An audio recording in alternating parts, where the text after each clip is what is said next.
The NCA's got a broader remit, and we've already provided than soccer. And we've already provided you with a briefing note. So I'm not going to repeat what's in there because I know that time is precious. But some of what I'm going to talk about will centre on drugs. And the reason that I've centred on drugs is I want to contrast the challenges that soccer have faced in this particular part of organised crime versus a different approach that, subject to the views of Parliament, will be able to deliver in an NCA world, which will be, I think, post the 1st of October 2013. But I do just want to remind you, as well as the devastation that drugs markets cause, our responsibility will also, for instance, be about economic crime. So, you know, is a person that saved money for their retirement more likely to lose it by someone crawling in through a window and stealing it, or by a boiler room fraud that's perpetrated from an Eastern European country?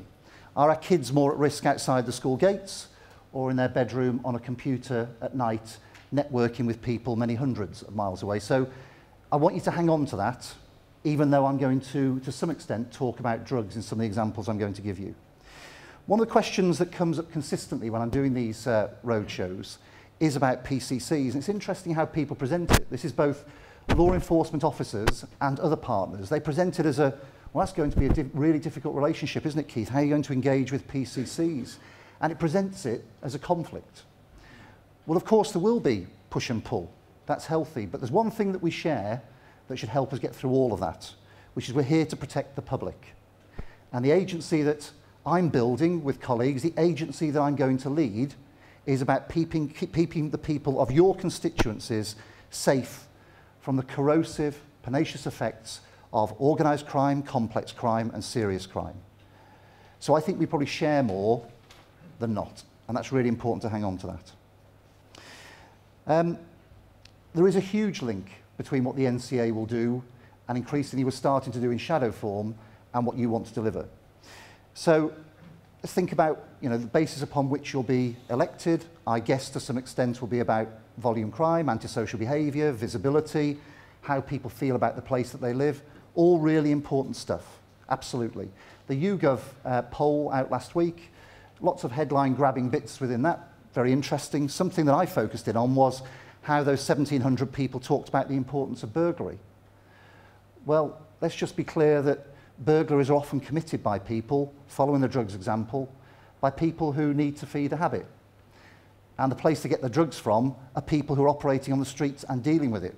And let's be very clear, locking up people who break into other people's homes and frighten their children, make people want to move, all the disruption, all the destruction that causes, it's really important to bring burglars to justice. It's really important to be tackling the people on the streets dealing the drugs. Let's just be clear, if that's all that we do, we are dealing with the effects of the problem rather than the causes of the problem. I know that's a much hackneyed phrase, but it's real. And it was Trevor's example. You know, all Class A drugs, the most damaging drugs that lead to problematic drug users on our streets, cross an international border to come into the UK. That's why we must have international reach. That's why we must operate in Afghanistan. That's why we must operate at ports.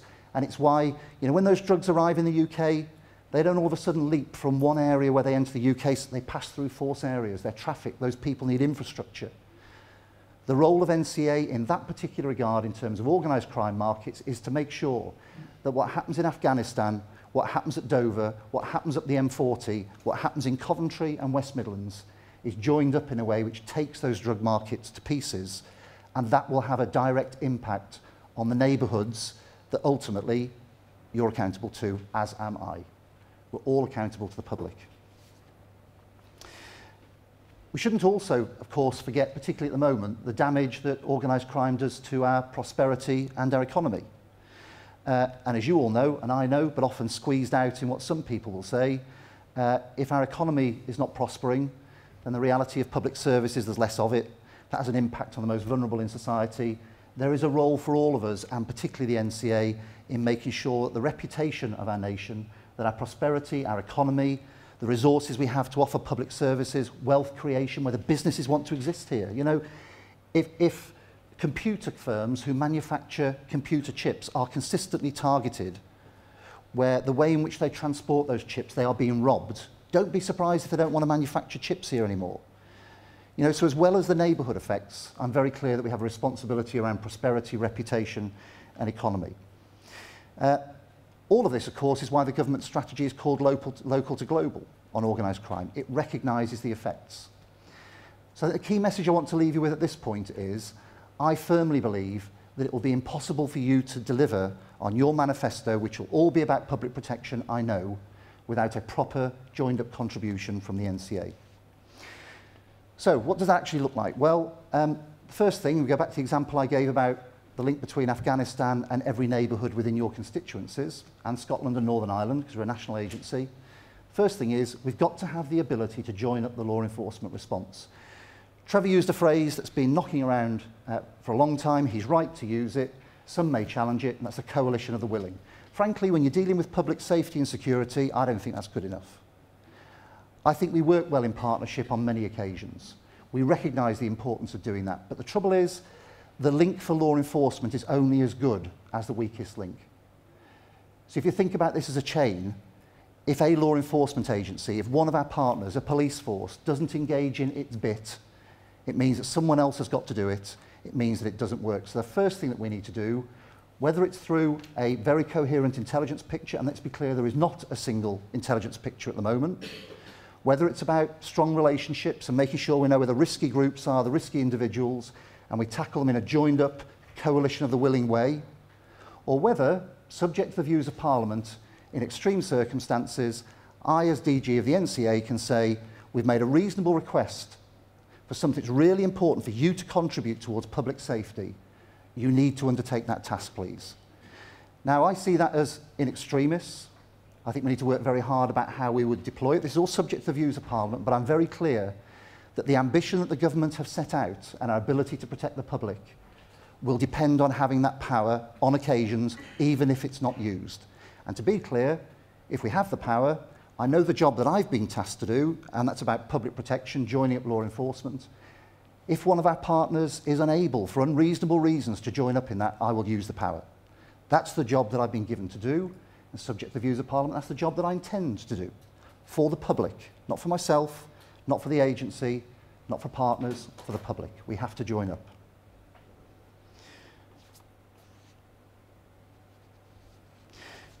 The second big change that I want to talk about was intelligence. When we come together now within law enforcement to talk about how we might prioritise our efforts, one of the problems that we have is, it's not deliberately done like this, it's just the reality of how it works out. We have competing intelligence pictures. So SOCA have done some fantastic work, but they were never given the remit to lead the overall law enforcement response, and never given the responsibility of developing a single version of the truth intelligence picture. And of course, what can happen then, if you're not careful, is we come together with 52 police forces, a number of national agencies and SOCA. We sit down and talk about where the risks are.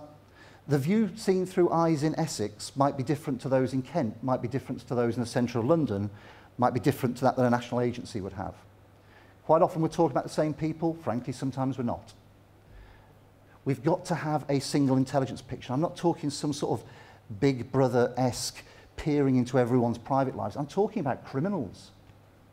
Understanding who are the most dangerous criminals, who are they working with, how are they targeting our children, how are they delivering drug markets, trafficking people, how are they damaging our economy, understanding how they work, understanding who they are, and being very clear about what we're going to do about it and making sure it gets done. The third thing that NCA can bring that I think will be very important to you, and Trevor touched on this, is overseas reach. SOCA have been accused on occasions of focusing too much on the overseas. I don't know whether that's right or wrong. What I do know is, if you accept the notion that I was describing earlier around drugs markets, just focusing up to the shores of the UK misses the point, or in Ireland, the land border with the Republic. It misses the point. We've got to have reach overseas. We've got to have the ability to undertake law enforcement diplomacy with our colleagues abroad to make sure the UK's interests are being properly represented. And on occasions, Trevor's people have been able to operate in countries where others can't. And that's been a really sensible way of doing business, for instance, in Central America. Because that's where the drugs are coming from that are driving the burglary, the vehicle crime, the antisocial behaviour, the knife crime, the drug markets that people are trying to defend with guns. That's where the problem starts. So we've got to be up there, operating there. But equally, you do need to see NCA officers working alongside your officers, your staff in your police forces locking up criminals and bringing them to justice. That's quite a big stretch. So we've got to be really clear about the bit that we bring, and some of that is about reach across law enforcement, across government, internationally. Some of it's about specialist capability. And that's the fourth thing I think you should be concerned about and want to support us on. Whether it's the ability to deal with kidnap and extortion, whether it's about how we deal with communications, intelligence, overseas reach, armed firearms capability to undertake surveillance operations, all of those specialist capabilities, plus others that soccer don't do at the moment, like how we handle prison intelligence, how we look after people who are called protected persons. You might know them as protected witnesses.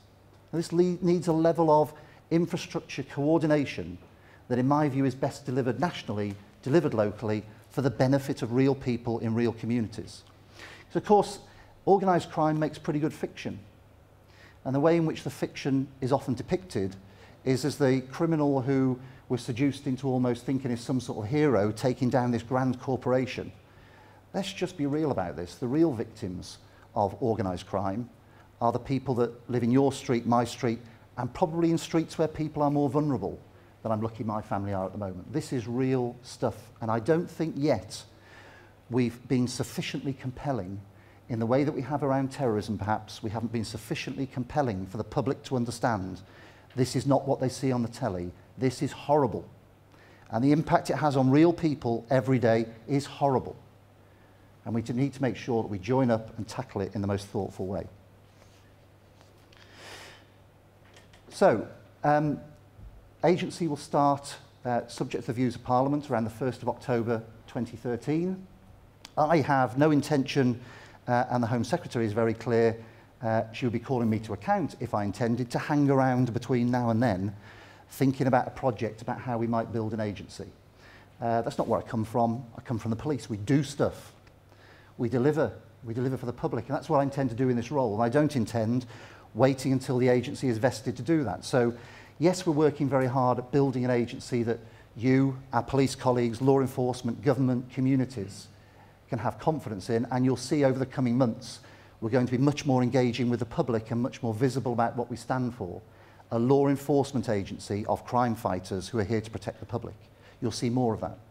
But the other thing we're doing is we're working with SOCA, the Child Exploitation Centre, National Fraud Authority, and others to say, what can we do now to improve the operational response? Because our duty as law enforcement officers is to keep the public safe.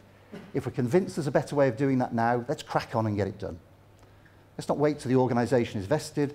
Let's get focused on dangerous people and be even better at bringing them to justice, taking their money off them, showing young people that organised crime, the person who has no apparent source of income, strutting their stuff around a neighbourhood, is not someone to be looked up to. They're someone to be challenged. And to build the confidence in the public, they need to tell us who these people are, what are they doing, how are they operating, who are they networking with. So we're already starting to make an operational difference, even though we haven't got an agency, and even though we haven't got the powers, subject to the views of Parliament, we will get, but we're not hanging around. The final message I want to leave you with, please, and hopefully this has underpinned everything that I've said to you. I will have, in terms of policing, my primary relationship will be an operational relationship with your chief constables and commissioners in the city and commissioner in the Met. But I absolutely need a relationship with PCCs. You understand your role and how you're going to undertake that better than I ever would. But there is a responsibility both ways for us to bring some sense to our relationship and some understanding. So one of the things you can absolutely depend on from me is, it's not for me to decide how I'm going to be accountable. That's for Parliament. So I'm not even going to get into that space. However I'm told I'm accountable, that's fine. As long as I understand it, I'll get on with it. The bit that is important to me is operational independence. Who do we go after? How do we do it? That's my decision based on advice and engagement with my colleagues and our partners, and I'm accountable for that, be it good, be it bad. But there is another concept that I think is really important with PCCs and the Northern Ireland Policing Board and our colleagues in Scotland, and that's answerability. I think I've got to work very hard with Trevor and my other director colleagues at making sure we engage with PCCs, we answer your questions about what we're doing, we listen very hard about what difference you're trying to deliver for communities, and we help you understand why you too should be concerned about serious, organised and complex crime, and why you need to make sure that we're doing a good job and that your force is contributing in the most positive way it possibly can. Final message from me, NCA is about protecting the public. Thank you for listening.